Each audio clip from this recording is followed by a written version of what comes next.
Welcome to Depression, a first-person journey. This channel was created for the people who carry their pain quietly, for those who have learned how to smile while feeling invisible, for anyone who has ever wondered whether the way they feel is even allowed.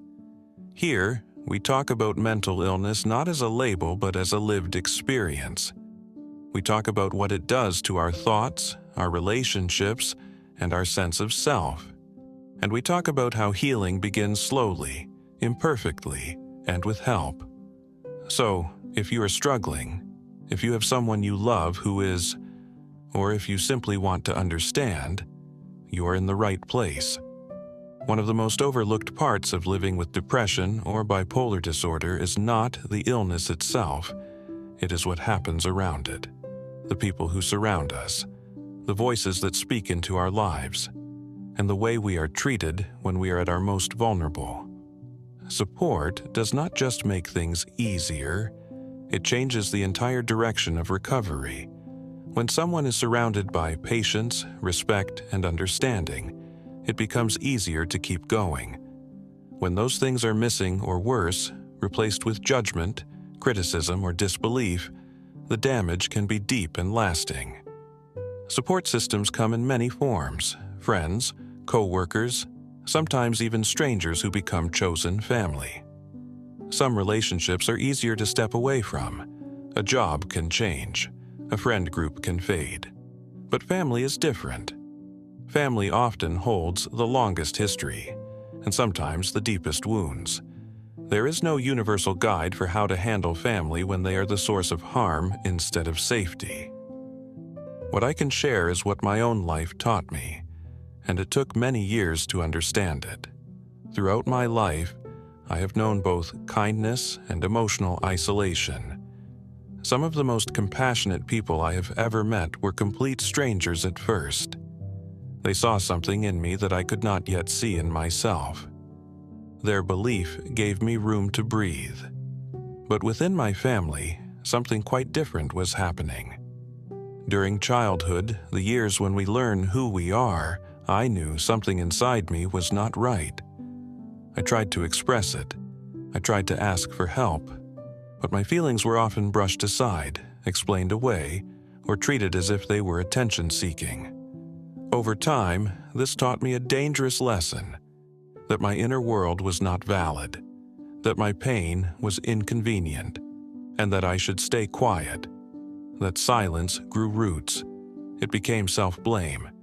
It became the belief that I did not belong, that everything was somehow my fault.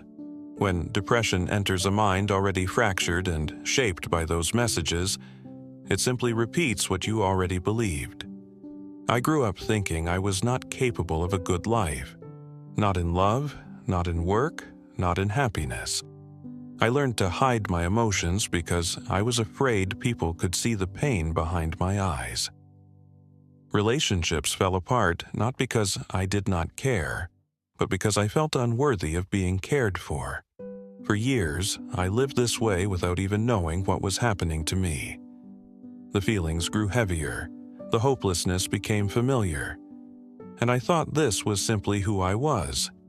Then, 3 realizations changed everything. The first was understanding that what I was experiencing had a name: depression. The second was accepting that some of the people closest to me, my own family, had contributed to that suffering, even if they never meant to.